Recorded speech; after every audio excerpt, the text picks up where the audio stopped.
তো আমার সোনামায়ের এটা হচ্ছে ফার্স্ট জন্মদিন, মানে এক বছর পূর্ণ হলো আজকে আমার সোনামার। তো সোনামাকে দেখো মানে ছোট্ট করে একটা কি বলবো কেকটা কাটলাম। তো ছোট হোক আর বড় হোক জন্মদিন, তো জন্মদিন যদি প্রথম বর্ষ না করে রাখি হয়তো পরের বর্ষ করতে পারবো না। তাই ভাবলাম যে না, যাই হোক যতটুকু না পারি ততটুকুই করব।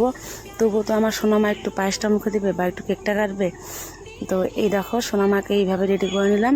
তো ওদের বলে কিছুতেই থাকছে না, ওর মা মানে মার দিকে তাকিয়েছে। যদিও জন্মদিনটা ওর মামার বাড়ি করা, মানে দাদুর বাড়িতে গিয়ে।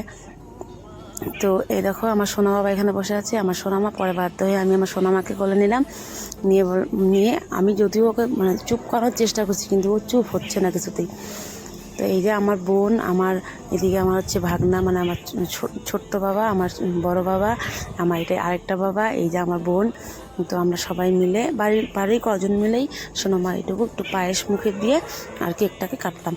তো এই যে সোনামার লুকটা দেখো, এখন বাজে 9:30। ঘুম থেকে জোর করে উঠিয়ে বলি সোনামা চলো আমরা কেক কাটি, কিন্তু আমার সোনামা বোঝে না।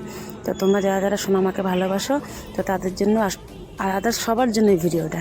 তো সোনামাকে সবাই আশীর্বাদ করো, আগামী বছর যেন আমরা একটু ভালো করে সোনামা সেলিব্রেটটা করতে পারি। ভগবান যেন সেদিন আমাদের দেয়। তো দুর্দিন সবসময় সবার থাকে না, নিশ্চয়ই ভগবান আমাদের ভালো চাইবে। তো সব থেকে মানে ঈশ্বরের কাছে প্রার্থনা আমাদের মানে পরিবারে যেন সুস্থতা থাকে, এইটুকু আমি চাই। এইভাবে করি বলে আমাদের কোনো কষ্ট নেই। দেখো বড় হলেও জন্মদিন, ছোটো হলেও জন্মদিন, তবুও তো করতে পারলাম। এটুকু যারা পায় না তাদের তো আরও কষ্ট। তো আমার সোনামা খুব কান্নাকাটি করছে, মানে উলু জোগাড় শুনে সব কিছু দেখেই ওর মানে ভয় পাচ্ছিল। উলুতেও ভয় পায়, আর এগুলো তো কোনোদিন দেখে নাই, ওর এটা ফার্স্ট এক্সপিরিয়েন্স। তো এই দেখো আমার সোনা বাবার জন্য আমার ভাগনা, এটা মানে বোনের ছেলে, ও নিজেই কেক কাটছে, নিজেই মুখে দিচ্ছে, ও খুব আনন্দিত। তো ভাবলাম যে না, সবার খুশির জন্য একটু করি। তো এতটুকুই আমাদের সামর্থ্য ছিল, এইভাবেই করলাম। তো ভালো লাগলে অবশ্যই ভিডিওটা শেয়ার করে দিও, আর আমার পাশে থেকো, আমি যেন সত্যি মানে একটু মানে এগিয়ে যেতে পারি।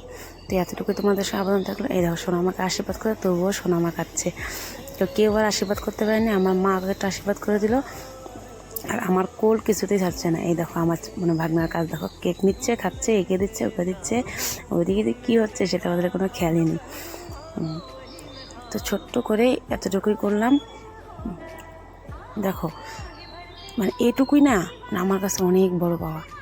তো টাটা, ভালো থাকবে সবাই, সুস্থ থাকবে। ভিডিওটা এখানে শেষ করছি।